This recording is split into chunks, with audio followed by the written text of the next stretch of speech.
Back to Shibla's kitchen. അപ്പോൾ ഇന്ന് നമ്മൾ ചെയ്യാൻ പോകുന്നത് ഒരു സൂപ്പർ ടേസ്റ്റി ആയിട്ടുള്ള ഒരു കേക്കാണ്. രസ്മലായി കേക്കാണ് ഇന്നത്തെ റെസിപ്പി. ഓവനൊന്നും ഇല്ലാണ്ട് തന്നെ നമുക്ക് വീട്ടിലുള്ള ചേരുവകൾ വെച്ചിട്ട് ചെയ്തെടുക്കാൻ പറ്റുന്നതേ ഉള്ളൂ. കുറച്ച് സമയം എടുക്കുന്നേ ഉള്ളൂ, എന്നാലും നമുക്ക് നല്ല ടേസ്റ്റി ആയിട്ടുള്ള കേക്ക് കിട്ടുമല്ലോ. അപ്പോൾ നമുക്ക് നോക്കാം എങ്ങനെയാണ് ഈ ഒരു കേക്ക് ചെയ്യുന്നതെന്ന്. അപ്പോൾ വീഡിയോ ഇഷ്ടമാവുകയാണെങ്കിൽ തീർച്ചയായിട്ടും ലൈക്ക് ചെയ്യാൻ മറക്കരുത്. ചാനൽ സബ്സ്ക്രൈബ് ചെയ്തിട്ടില്ല എന്നുണ്ടെങ്കിൽ സബ്സ്ക്രൈബ് ചെയ്യാനും മറക്കരുത്. അപ്പോൾ ഈ ഒരു കേക്ക് ഉണ്ടാക്കാൻ വേണ്ടിയിട്ട് ഞാനിവിടെ ആദ്യം 200 ഗ്രാം പനീർ എടുത്തിട്ടുണ്ട് കേട്ടോ. ഇത് ഹോം മെയ്ഡ് പനീറാണ്. ഈ പനീർ ഉണ്ടാക്കുന്ന വീഡിയോ ഞാൻ ഓൾറെഡി എൻ്റെ ചാനലിൽ അപ്ലോഡ് ചെയ്തിട്ടുണ്ട്. പാലും പാൽപ്പൊടിയും ഉണ്ടെങ്കിൽ നമുക്ക് എളുപ്പത്തിൽ തയ്യാറാക്കി എടുക്കാൻ പറ്റും പെർഫെക്റ്റ് ആയിട്ടുള്ള പനീർ. ഇനി ഈ ഒരു പനീർ നമുക്ക് 2 ടീസ്പൂൺ പാൽപ്പൊടി ചേർത്തിട്ട് കുഴച്ചെടുക്കാം. നന്നായിട്ട് നല്ല സോഫ്റ്റ് ആയിട്ട് കുഴച്ചെടുക്കണം. എന്നാൽ മാത്രമേ നമുക്ക് നല്ല രസ്മലായി ബോൾസ് ഉണ്ടാക്കി എടുക്കാൻ പറ്റുള്ളൂ. പിന്നെ പാക്കറ്റിൽ വാങ്ങിക്കുന്ന പനീർ നിങ്ങൾക്ക് യൂസ് ചെയ്യാം കേട്ടോ വേണമെങ്കിൽ. പക്ഷെ കൂടുതൽ ടേസ്റ്റ് ഹോം മെയ്ഡ് പനീറിനാണ്. അപ്പോൾ ഞാൻ ഉണ്ടാക്കിയിട്ടുള്ള ആ ഒരു ലിങ്ക് നോക്കിയിട്ട് നിങ്ങൾ ചെയ്യുകയാണെങ്കിൽ നിങ്ങൾക്ക് പെർഫെക്റ്റ് ആയിട്ടുള്ള പനീർ തന്നെ കിട്ടും കേട്ടോ. ഇപ്പോൾ ഇത് നല്ലതുപോലെ സോഫ്റ്റ് ആയിട്ട് ഞാൻ കുഴച്ചെടുത്തിട്ടുണ്ട്. ഇനി ഇത് നമുക്ക് ചെറിയ ചെറിയ ബോൾസ് ആക്കി എടുക്കാം. നമുക്ക് ഇതുപോലെ കൈകൊണ്ട് തന്നെ ചെറിയ ചെറിയ ബോൾസ് ആക്കി എടുത്താൽ മതി കേട്ടോ.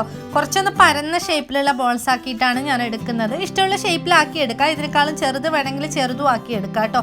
ഇനി എല്ലാം ഇതുപോലെ തന്നെ ബോൾസ് ആക്കി എടുക്കാം നമുക്ക്. അപ്പോൾ നമ്മുടെ മലായി ബോൾസ് ഇവിടെ റെഡി ആയിട്ടുണ്ട്. ഇനി ഇത് നമുക്കൊരു സൈഡിലോട്ട് മാറ്റി വെക്കാം. ഇനി ആ ഒരു ബോൾസ് വേവിച്ചെടുക്കാൻ വേണ്ടിയിട്ട് ഞാനിവിടെ 1 കപ്പ് പഞ്ചസാര എടുക്കുന്നുണ്ട്. ഈ 1 കപ്പ് പഞ്ചസാരയിലോട്ട് നമുക്ക് 4 കപ്പ് വെള്ളം ചേർത്ത് കൊടുക്കാം. അപ്പോൾ ഈ പഞ്ചസാരയുടെ 4 ഇരട്ടി വെള്ളമാണ് കേട്ടോ വേണ്ടത്. അപ്പോൾ 1 കപ്പ് പഞ്ചസാരക്ക് 4 കപ്പ് വെള്ളം കൂടി ചേർത്ത് കൊടുത്തിട്ട് ആ വെള്ളം നന്നായിട്ട് തിളക്കുമ്പോൾ നമ്മൾ തയ്യാറാക്കി വെച്ചിട്ടുള്ള ആ ഒരു ബോൾസ് ഇട്ട് കൊടുക്കുക. ഇനി ഈ ഒരു ബോൾസ് നല്ലതുപോലെ ഈ വെള്ളത്തിൽ കിടന്നിട്ട് തിളപ്പിച്ചെടുപ്പിക്കണം. എന്നാൽ മാത്രമേ നന്നായിട്ട് വെന്ത് കിട്ടുള്ളൂ. അപ്പോൾ ഒരു 10 മിനിറ്റൊക്കെ നന്നായിട്ട് ഞാൻ ഈ ഒരു ബോൾസ് തിളപ്പിച്ചെടുക്കുന്നുണ്ട്. നല്ലതുപോലെ തിളച്ച് വരണം കേട്ടോ. അപ്പോൾ തിളച്ച് വരുമ്പോൾ ചില പനീർ പൊട്ടിപ്പോവാറൊക്കെ ഉണ്ട്. അപ്പോൾ നമ്മൾ ഹോം മെയ്ഡായിട്ട് കറക്റ്റായിട്ടുള്ള രീതിയിൽ ചെയ്യുകയാണെങ്കിൽ ഈ ഒരു ബോൾസ് പൊട്ടിപ്പോകുമൊന്നുമില്ല. അപ്പോൾ ഇപ്പോൾ ഇത് കറക്റ്റായിട്ട് കുക്കായിട്ട് വന്നിട്ടുണ്ട്. ഇനി നമുക്കിത് ഫ്ലെയിം ഓഫ് ചെയ്തിട്ട് ഈ ഒരു ഷുഗർ സിറപ്പിൽ നിന്നും ഈ ഒരു ബോൾസ് മാറ്റി വെക്കാം. ഇനി ഇതിൻ്റെ റബ്ഡി തയ്യാറാക്കിയിട്ട് ആ റബ്ഡിയിലോട്ട് ചേർത്ത് കൊടുക്കുകയാണ് ചെയ്യുന്നത് കേട്ടോ. അപ്പോൾ ഇത് നമ്മൾ ഈ ഒരു ഷുഗർ സിറപ്പിൽ നിന്നും മാറ്റി വെച്ചാൽ മതി. ഇപ്പോൾ ഷുഗർ സിറപ്പിൽ തന്നെ കിടന്നോട്ടെ. ഇതൊന്ന് തണുത്തതിന് ശേഷം നമ്മൾ മാറ്റിയാൽ മതി. ഇനി ഇതിന് വേണ്ടുന്ന റബ്ഡി തയ്യാറാക്കാനായിട്ട് ഞാനിവിടെ 1 ലിറ്റർ പാൽ എടുത്തിട്ടുണ്ട്. ഈ 1 ലിറ്റർ പാലിലോട്ട് മധുരത്തിന് ആവശ്യമായിട്ടുള്ള പഞ്ചസാര ചേർത്ത് കൊടുക്കുക. 1 ലിറ്റർ പാല് ഫുള്ളായിട്ട് വേണമെന്നില്ല കേട്ടോ. ഇതിൽ കുറച്ച് ബാക്കി വന്നിട്ടുണ്ടായിരുന്നു. അപ്പോൾ നിങ്ങൾ ഒരു 1/2 ലിറ്ററും കുറച്ച് കൂടുതൽ എടുത്താൽ മതി ഒരു കേക്കിന് വേണ്ടിയിട്ട്. ഞാനിവിടെ 1 ലിറ്റർ എടുത്തിട്ടുണ്ടെന്നേ ഉള്ളൂ. ഈ ഒരു പാലിന് വേണ്ടുന്ന മധുരത്തിന് വേണ്ടുന്ന പഞ്ചസാരയാണ് ചേർത്ത് കൊടുത്തിട്ടുള്ളത്. ഇനി ഇതിലോട്ട് നമ്മൾ ചേർത്ത് കൊടുക്കുന്നത് കുറച്ച് സാഫ്രോൺ ആണ്. ഇത് തികച്ചും ഓപ്ഷണലാണ്, വേണമെങ്കിൽ ചേർത്ത് കൊടുത്താൽ മതി.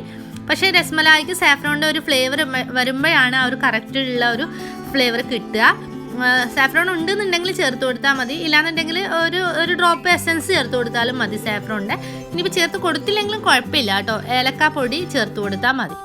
അപ്പോൾ സാഫ്രോൺ ചേർത്ത് കൊടുത്തിട്ട് പാട കെട്ടാൻ സമ്മതിക്കാതെ നല്ലതുപോലെ തിളപ്പിച്ചെടുക്കണം കേട്ടോ. ഇടയ്ക്കിടയ്ക്ക് ഇതുപോലെ ഇളക്കി കൊടുത്തിട്ട് നല്ലതുപോലെ തിളപ്പിച്ചെടുക്കുക.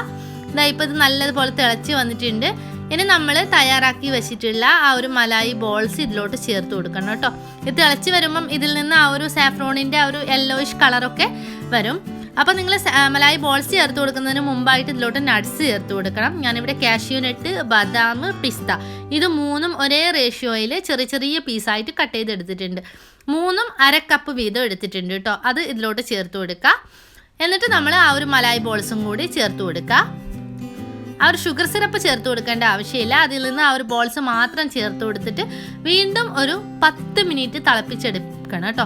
10 മിനിറ്റ് തിളപ്പിച്ചെടുക്കുമ്പോഴത്തേക്കും നമ്മൾ ആ ചേർത്ത് കൊടുത്തിട്ടുള്ള ആ ഒരു നട്ട്സും നല്ലതുപോലെ സോക്കായിട്ട് കിട്ടും. അതുപോലെ തന്നെ ഈ ഒരു റബ്ഡിയിൽ കിടന്നിട്ട് ഈ ഒരു മലായി ബോൾസ് നല്ലതുപോലെ ആ ഒരു സാഫ്രോണിൻ്റെ ഫ്ലേവറൊക്കെ അതിന് കിട്ടുകയും ചെയ്യും. ഒരു 10 മിനിറ്റ് ഇതുപോലെ തിളക്കട്ടെ. അപ്പോൾ 10 മിനിറ്റിന് ശേഷം ഞാൻ ഇതിൻ്റെ ഫ്ലെയിം ഓഫ് ചെയ്തിട്ടുണ്ട്. ഇനി നമുക്കിത് നല്ലതുപോലെ തണുക്കാനായിട്ട് ഫ്രിഡ്ജിൽ വെക്കാം. ഒരു ദിവസം മുമ്പേ ഈ ഒരു റബ്ഡി തയ്യാറാക്കിയിട്ട് ഫ്രിഡ്ജിൽ വെച്ചിട്ട് പിറ്റന്നാൾ കേക്ക് തയ്യാറാക്കുന്നതാണ് കേട്ടോ ഏറ്റവും നല്ലത്. അങ്ങനെയാണെങ്കിൽ കൂടുതൽ ടേസ്റ്റ് കിട്ടും. അപ്പോൾ ഞാൻ റബ്ഡി തയ്യാറാക്കിയിട്ട് ഫ്രിഡ്ജിൽ വെച്ചിട്ട് പിറ്റേ ദിവസമാണ് കേട്ടോ സ്പോഞ്ച് തയ്യാറാക്കി എടുക്കുന്നത്. അപ്പോൾ ആ ഒരു സ്പോഞ്ചിന് വേണ്ടിയിട്ട് ഞാൻ ഡ്രൈ ആയിട്ടുള്ള ഒരു പാത്രം എടുത്തിട്ടുണ്ട്. ഇതിലോട്ട് 1 കപ്പ് മൈദ ചേർത്ത് കൊടുക്കാം. ഇനി ഇതിലോട്ട് നമുക്ക് 2 ടീസ്പൂണ് കോൺഫ്ലോർ ചേർത്ത് കൊടുക്കാം. കോൺഫ്ലോർ ഓപ്ഷനിലാണ്, വേണമെങ്കിൽ ചേർത്ത് കൊടുത്താൽ മതി. പിന്നെ നമുക്കിതിലോട്ട് 1 ടീസ്പൂണ് ബേക്കിംഗ് പൗഡർ ചേർത്ത് കൊടുക്കാം. 1/4 ടീസ്പൂൺ ബേക്കിംഗ് സോഡ, 1/4 ടീസ്പൂൺ ഉപ്പും കൂടി ചേർത്ത് കൊടുത്തിട്ട് നല്ലതുപോലെ ഒന്ന് അരിച്ചെടുക്കണം. 2-3 പ്രാവശ്യമൊക്കെ അരിച്ചെടുക്കണം. ഇല്ലാന്നുണ്ടെങ്കിൽ 1 പ്രാവശ്യം അരിച്ചെടുത്തിട്ട് നല്ലതുപോലെ വിസ്ക് വെച്ചിട്ട് മിക്സ് ചെയ്തിട്ട് മാറ്റി വെച്ചാലും മതി. അപ്പം ഞാനിത് 1 പ്രാവശ്യം അരിച്ചെടുത്തിട്ടുണ്ട്. ഇനി ഞാൻ ഇതിലോട്ട് 2 ടീസ്പൂൺ പാൽപ്പൊടി ചേർത്ത് കൊടുക്കുന്നുണ്ട്. ഇത് അരിക്കുമ്പോൾ തന്നെ ചേർത്ത് കൊടുക്കാവുന്നതാണ് കേട്ടോ. ഞാനത് മറന്നു പോയതുകൊണ്ട് ഇപ്പം ചേർത്ത് കൊടുക്കുന്നതേ ഉള്ളൂ. 2-3 ടീസ്പൂണൊക്കെ ചേർത്ത് കൊടുത്തിട്ട് നല്ലതുപോലെ മിക്സ് ചെയ്തെടുത്താലും മതി. ഇല്ലാന്നുണ്ടെങ്കിൽ അരിച്ചെടുക്കുമ്പോൾ ഒരുമിച്ചിട്ട് ചേർത്ത് കൊടുത്തിട്ട് അരിച്ചെടുത്താലും മതി കേട്ടോ. അപ്പോൾ ഇത് ഇനി നമുക്കൊരു മാറ്റി വെക്കാം. ഇനി നമുക്ക് ഡ്രൈ ആയിട്ടുള്ള ഒരു ബൗളിലോട്ട് 3 കോഴിമുട്ട പൊട്ടിച്ച് ഒഴിച്ചു കൊടുക്കുക. റൂം ടെമ്പറേച്ചറിലുള്ള മുട്ടയാണ് എടുത്തിട്ടുള്ളത്. ഇതിലോട്ട് 1 ടീസ്പൂൺ വനില എസൻസ് ചേർത്ത് കൊടുക്കാം.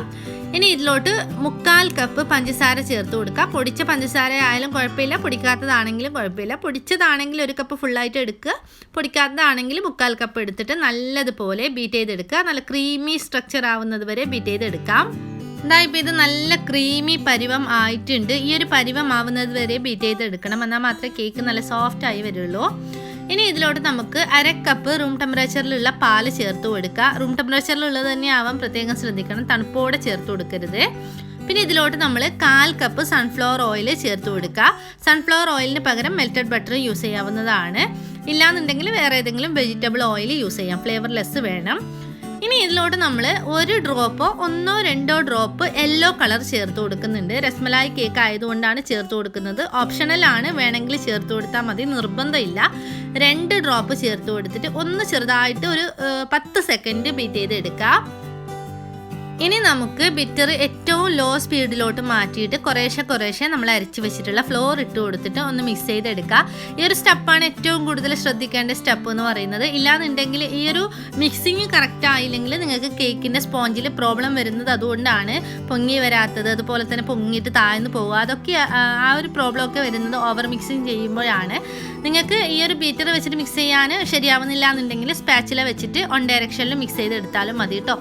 ഇപ്പം ഞാൻ നമ്മുടെ ബാറ്റർ റെഡിയാക്കി എടുത്തിട്ടുണ്ട്. ഇനി നമുക്കിത് കേക്ക് ടിന്നിലോട്ട് ഒഴിച്ചു കൊടുക്കണം. ഞാനിവിടെ എടുത്തിട്ടുള്ളത് 8 ഇഞ്ചിൻ്റെ കേക്ക് ടിന്നാണ് കേട്ടോ. ഒരുപാട് പേര് ചോദിക്കാറുണ്ട് കമൻറ്റ് ബോക്സിൽ എത്ര ഇഞ്ചിൻ്റെ ടിന്നാണെന്ന്. അതുകൊണ്ടാണ് ഞാനിത് എടുത്ത് പറയുന്നത്. 8 ഇഞ്ചിൻ്റെ ടിന്ന് എടുത്തിട്ട് അടിയിലോട്ട് ബട്ടർ പേപ്പർ വെച്ച് കൊടുത്തിട്ടുണ്ട്. ഇനി എയർ ബബിൾസ് പോകാൻ വേണ്ടിയിട്ട് ഇതുപോലൊരു ടൂത്ത് പിക്ക് എടുത്തിട്ട് ഇതുപോലെ ജസ്റ്റ് വരഞ്ഞു കൊടുത്തിട്ട് ഒന്ന് ചെറുതായിട്ട് തട്ടിക്കൊടുക്കുക. ഇനി നമ്മളിത് ബേക്ക് ചെയ്തെടുക്കുന്നത് കുക്കറിലാണ്. ഒരു കുക്കർ അടുപ്പത്ത് വെച്ചിട്ടുണ്ട്. പ്രീഹീറ്റ് ചെയ്തിട്ടൊന്നുമില്ല, ഇപ്പോൾ ഫ്ലെയിം ഓൺ ചെയ്യാതെയാണ് വെച്ചിട്ടുള്ളത്. ഇതിലോട്ട് ഞാനൊരു തട്ടി എടുത്ത് വെച്ചിട്ടുണ്ട്. ഇനി ഈ ഒരു കേക്കിൻ്റെ ആ ഒരു ടിന്നുണ്ടല്ലോ അത് ഇതിലോട്ട് ഇറക്കി കൊടുക്കുക. ഈ ഒരു സമയത്ത് നമ്മളുടെ കൈയൊക്കെ കുക്കറിലോട്ട് തട്ടുന്നത് കൊണ്ടാണ് ഞാൻ പ്രീഹീറ്റ് ചെയ്യാത്തത് കേട്ടോ. ഇപ്പം ഞാൻ കേക്ക് ടിന്ന് വെച്ച് കൊടുത്തിട്ട് ഫ്ലെയിം ഓൺ ചെയ്തിട്ടുണ്ട്. ഇനി നമുക്ക് കുക്കറിൻ്റെ മൂടി അടച്ച് വെക്കാം. വിസിലിടേണ്ട ആവശ്യമില്ല, വാഷർ ഊരേണ്ട ആവശ്യവും ഇല്ല. ഇനി നമുക്കിത് കറക്റ്റ് 1 മിനിറ്റ് ഹൈ ഫ്ലെയിമിൽ വെക്കണം. ടൈം നോക്കണം കേട്ടോ, കറക്റ്റായിട്ട് ടൈം നോക്കിയിട്ട് 1 മിനിറ്റ് ഹൈ ഫ്ലെയിമിൽ വെച്ചിട്ട് പിന്നെ ഒരു 35 to 40 minutes medium to low ഫ്ലെയിമിൽ വെക്കണം. പിന്നെ ഹൈ ഫ്ലെയിം ചെയ്യാൻ പാടില്ല. 1 മിനിറ്റ് കഴിഞ്ഞിട്ട് മീഡിയം ടു ലോ ഫ്ലെയിമിൽ 35 to 40 മിനിറ്റ്സ് വെക്കണം കേട്ടോ. 40 മിനിറ്റ്സ് ആവുമ്പം ഒന്ന് ചെക്ക് ചെയ്യുക ആയിട്ടുണ്ടോയെന്ന്. ആയിട്ടില്ല എന്നുണ്ടെങ്കിൽ വീണ്ടും ഒരു 5 മിനിറ്റ് വെച്ചാൽ മതി. ഇപ്പോൾ 40 മിനിറ്റ്സ് ആയിട്ടുണ്ട്. ഞാനൊന്ന് തുറന്ന് നോക്കിയിട്ട് ഒരു സ്ക്യൂവറോ അല്ലെങ്കിൽ എന്തെങ്കിലും ഒന്ന് വെച്ചിട്ട് ഇതുപോലെ കുത്തി നോക്കുക. ആ ഒരു സാധനം നീറ്റ് ആണെങ്കിൽ നമ്മുടെ കേക്ക് റെഡി ആയിട്ടുണ്ട് എന്നാണ് അർത്ഥം. ഇപ്പോൾ റെഡി ആയിട്ടുണ്ട്. കേക്ക് റെഡിയായി എന്ന് അറിഞ്ഞ പാടെ തന്നെ നിങ്ങൾ കേക്ക് ആ ഒരു കുക്കറിൽ നിന്നും മാറ്റിയിട്ട് കൗണ്ടർ ടോപ്പിലോട്ട് വെക്കണം കേട്ടോ. ഇല്ലാന്നുണ്ടെങ്കിൽ ആ ഒരു കുക്കറിൻ്റെ ചൂട് കൊണ്ട് വീണ്ടും ചിലപ്പം നടുഭാഗം താഴ്ന്നു പോകാൻ സാധ്യതയുണ്ട്. നല്ല സോഫ്റ്റ് ആയിട്ടുള്ള കേക്കായിട്ട് കിട്ടിയിട്ടുണ്ട്. ഇനി കേക്ക് തണുത്തതിന് ശേഷം നമുക്ക് ഡിമോൾഡ് ചെയ്തെടുക്കാം. ചൂടോടെ ഡിമോൾഡ് ചെയ്യരുത്, ഒന്ന് തണുത്തതിന് ശേഷം ഡിമോൾഡ് ചെയ്തെടുത്താൽ മതി. ഇതാ കണ്ടില്ലേ, ഇപ്പം നല്ല സോഫ്റ്റ് ആയിട്ടുള്ള കേക്കാണ്. കാണുമ്പോൾ തന്നെ നിങ്ങൾക്ക് മനസ്സിലാവുന്നുണ്ടാവും. ഓവൻ ഇല്ലാതെ നമുക്ക് ഇത്രയും പെർഫെക്റ്റ് ആയിട്ട് ചെയ്യാൻ പറ്റും കേട്ടോ. ഓവനൊന്നും ആവശ്യമില്ല നമുക്ക് കേക്ക് ചെയ്യാനായിട്ട്. ഇനി ഇത് നമുക്ക് 3 ലെയേഴ്സ് ആയിട്ട് കട്ട് ചെയ്തെടുക്കണം. അപ്പോൾ പെർഫെക്റ്റ് ആയിട്ട് ലെയേഴ്സ് ആയിട്ട് എങ്ങനെയാണ് കട്ട് ചെയ്യുന്നതെന്നൊക്കെ ഞാൻ ഇതിന് മുമ്പ് കാണിച്ചിട്ടുണ്ട് ബേക്കിംഗ് ക്ലാസ്സിൽ. അപ്പോൾ അതുകൊണ്ട് തന്നെ ഞാൻ കാണിക്കുന്നില്ല. 3 ലെയേഴ്സ് ആയിട്ട് കട്ട് ചെയ്തെടുത്താൽ മതി കേട്ടോ. ഇനി നമുക്ക് ഇതിലോട്ട് വേണ്ടുന്ന വിപ്പിംഗ് ക്രീം ബീറ്റ് ചെയ്തെടുക്കാം. ഇതിന് വേണ്ടിയിട്ട് 1.25 കപ്പ് വിപ്പിംഗ് ക്രീമാണ് കേട്ടോ വേണ്ടത്. അപ്പോൾ വിപ്പിംഗ് ക്രീം പെർഫെക്റ്റ് ആയിട്ട് എങ്ങനെയാണ് ബീറ്റ് ചെയ്യേണ്ട രീതിയൊക്കെ ഞാൻ ബേക്കിംഗ് ക്ലാസ്സിൻ്റെ വീഡിയോയിൽ കാണിച്ചിട്ടുണ്ട്. അപ്പോൾ അതൊക്കെ വേണമെന്നുള്ളവർ പോയി കാണുക കേട്ടോ. ഞാൻ ലിങ്ക് ഡിസ്ക്രിപ്ഷൻ ബോക്സിൽ എല്ലാത്തിൻ്റെയും കൊടുക്കുന്നുണ്ട്. ഇനി ഈ ഒരു വിപ്പിംഗ് ക്രീമിലോട്ട് നമുക്ക് ഒരു യെല്ലോയിഷ് കളർ കിട്ടാൻ വേണ്ടിയിട്ട് ലെമൺ യെല്ലോ കളർ ഞാനൊരു 2 ഡ്രോപ്പ് ഇട്ടിച്ചു എടുത്തിട്ട് സ്പാച്ചില വെച്ചിട്ട് നന്നായിട്ട് മിക്സ് ചെയ്തെടുക്കുന്നുണ്ട്. നിങ്ങൾക്ക് ബീറ്റ് ചെയ്യുമ്പം തന്നെ ഈ ഒരു കളർ ചേർത്ത് കൊടുത്തിട്ട് ബീറ്റ് ചെയ്യാവുന്നതാണ്.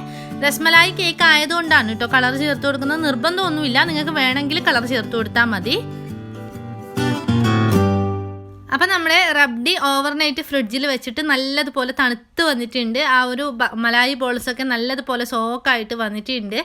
ഇനി ഇതിലോട്ട് നമുക്ക് ഒരു യെല്ലോയിഷ് കളർ വേണമെന്നുണ്ടെങ്കിൽ യെല്ലോ കളർ ഒരു ഡ്രോപ്പ് ചേർത്ത് കൊടുക്കാം. ഞാനിപ്പോൾ ചേർത്ത് കൊടുക്കുന്നുണ്ട്. ഒരേ ഒരു ഡ്രോപ്പേ ചേർത്ത് കൊടുക്കുന്നുള്ളൂ.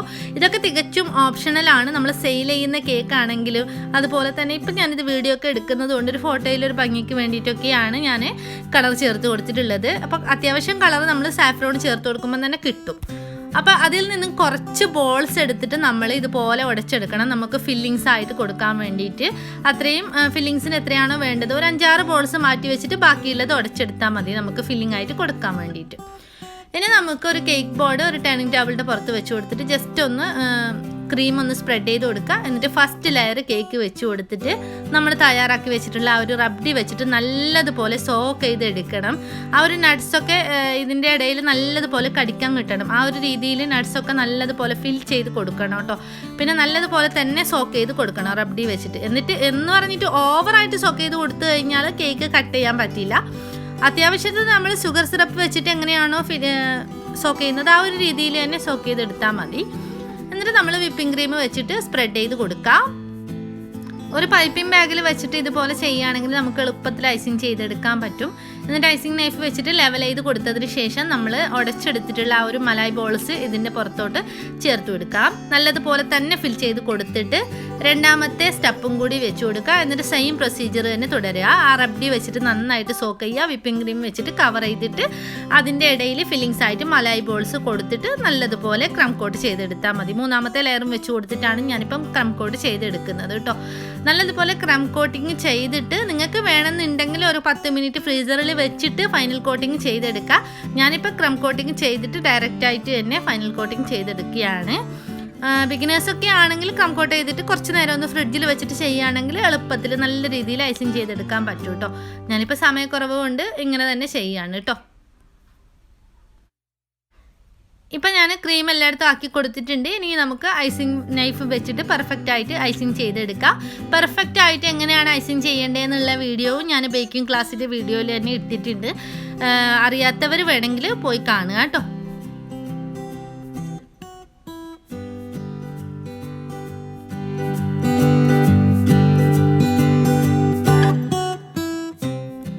കേക്ക് ഐസിങ് ചെയ്തെടുത്തതിന് ശേഷം ഇതിലോട്ട് ബോർഡർ കൊടുക്കാൻ വേണ്ടിയിട്ട് ഞാൻ നൂർ 1 എന്ന് പറഞ്ഞിട്ടുള്ള നോസിലാണ് എടുത്തിട്ടുള്ളത്. സ്റ്റാർ നോസിലാണ്. അതിൽ ഞാൻ റോസെറ്റ വരച്ച് കൊടുക്കുന്നുണ്ട്. റോസെറ്റയൊക്കെ വരക്കുന്ന നോസിലാണ് കേട്ടോ അത്. അതിൽ ഞാൻ കേക്കിൽ ചുറ്റിനുമായിട്ട് റോസെറ്റ വരച്ച് കൊടുക്കുന്നുണ്ട്. സൈഡിലൊരു സ്ക്രാപ്പർ വെച്ചിട്ട് ജസ്റ്റ് വരഞ്ഞു കൊടുക്കുന്നുണ്ട് കേട്ടോ. അത് റോസെറ്റ വരക്കുന്നതിന് മുമ്പ് തന്നെ വരഞ്ഞു കൊടുക്കുന്നത് നല്ലതാണ്. നിങ്ങൾക്ക് ബിഗിനേഴ്സൊക്കെ ആണെങ്കിൽ ആ ഒരു റോസെറ്റയുടെ ഒക്കെ ടച്ച് ആവാനും ഭംഗി പോകാനൊക്കെ ചാൻസ് ഉണ്ട്. അപ്പോൾ ഇത് മുമ്പ് വരച്ചു കൊടുത്താൽ മതി. ഞാനിപ്പം റോസെറ്റ വരച്ചു കൊടുത്തതിന് ശേഷമാണ് അങ്ങനെ ചെയ്യുന്നത്. ഇനി നമ്മൾ മാറ്റി വെച്ചിട്ടുണ്ടായിരുന്ന ബോൾസ് ഉണ്ടല്ലോ, മലായി ബോൾസ്, അത് ഇതിൻ്റെ മുകളിൽ കുറച്ച് അവിടെ ഇവിടെ ആയിട്ട് വെച്ച് കൊടുക്കുക. ഇതിൻ്റെ ടോപ്പിലും കൂടി കുറച്ച് ഇട്ട് കൊടുക്കുന്നുണ്ട്. അപ്പോൾ അതിൻ്റെ ഡെക്കറേഷൻസ് ഒക്കെ നിങ്ങളുടെ ഇഷ്ടത്തിനനുസരിച്ചിട്ട് മാറ്റം വരുത്തുക കേട്ടോ. ഇതുപോലെ തന്നെ ചെയ്യണമെന്ന് നിർബന്ധമില്ല. എന്നിട്ട് അതിൽ സോക്കായിട്ടുള്ള കുറച്ച് നട്ട്സും കൂടി ഞാൻ ഇതിൻ്റെ മുകളിലോട്ട് ഇട്ട് കൊടുക്കുന്നുണ്ട്. അപ്പോൾ ഈ ഒരു ആ റബ്ഡിയുടെ ആ ഒരു മിൽക്ക് ഉണ്ടല്ലോ അത് വീഴാണ്ടിരിക്കാൻ നോക്കുക കേട്ടോ. അത് വീണ് കഴിഞ്ഞാൽ കേക്കിൽ നിന്ന് ഇങ്ങനെ താഴോട്ട് ഇങ്ങനെ വന്ന് ഒലിഞ്ഞ് നിൽക്കുന്നത് കാണാം. അതുകൊണ്ട് തന്നെ അത് മുഴുവനായിട്ടും ഒരു അരിച്ചിട്ട് വേണം നമ്മൾ നട്ട്സൊക്കെ ചേർത്ത് കൊടുക്കാനായിട്ട്. പിന്നെ ഞാൻ എഡിബിൾ റോസ് പെറ്റൽസും വെച്ച് കൊടുത്തിട്ടുണ്ട്. പിന്നെ കുറച്ച് കുങ്കുമപ്പൂവും കൂടി വെച്ച് കൊടുക്കുന്നുണ്ട്. ഇതൊക്കെ ഓപ്ഷണലാണ്. ഡെക്കറേഷൻസ് ഒക്കെ നിങ്ങളുടെ ഇഷ്ടത്തിനനുസരിച്ചിട്ട് മാറ്റം വരുത്താമെന്ന് ഞാൻ പറഞ്ഞിട്ടുണ്ട്. അപ്പോൾ ഇത്രയേ ഉള്ളൂ നമ്മുടെ രസ്മലായി കേക്ക് തയ്യാറാക്കാനായിട്ട്. പിന്നെ ഫൈനൽ ഡെക്കറേഷനായിട്ട് നമ്മൾ ഇതിൽ സൈഡിലോട്ട് പിസ്താഷ്യവും കൂടി ചേർത്ത് കൊടുക്കുന്നുണ്ട് കേട്ടോ. പിസ്താഷ്യോ നല്ലതുപോലെ നീളത്തിൽ കട്ട് ചെയ്തിട്ട് ചേർത്ത് കൊടുക്കുന്നുണ്ട്.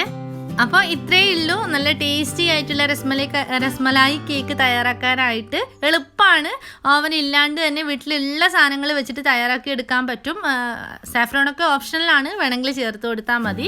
അപ്പോൾ ഈ ഒരു വീഡിയോ എല്ലാവർക്കും ഇഷ്ടമായി എന്ന് വിചാരിക്കുന്നു. ഇഷ്ടമായാൽ തീർച്ചയായിട്ടും ലൈക്ക് ചെയ്യുക. അതുപോലെ നിങ്ങളുടെ ഫ്രണ്ട്സിനും റിലേറ്റീവ്സിനും ഒക്കെ ഇതിൻ്റെ ലിങ്ക് ഷെയർ ചെയ്ത് കൊടുക്കണം. അതുപോലെ തന്നെ എൻ്റെ പ്രീവിയസ് വീഡിയോസ് ഒക്കെ കാണുക. ചാനൽ സബ്സ്ക്രൈബ് ചെയ്തിട്ടില്ല എന്നുണ്ടെങ്കിൽ സബ്സ്ക്രൈബ് ചെയ്യാനും മറക്കരുത്. അപ്പം നമുക്ക് വീണ്ടും നല്ലൊരു റെസിപ്പി ആയിട്ട് വരാം. അതുവരേക്കും എല്ലാവരും സുഖമായിട്ടിരിക്കുക. Take care. Bye bye. Thank U.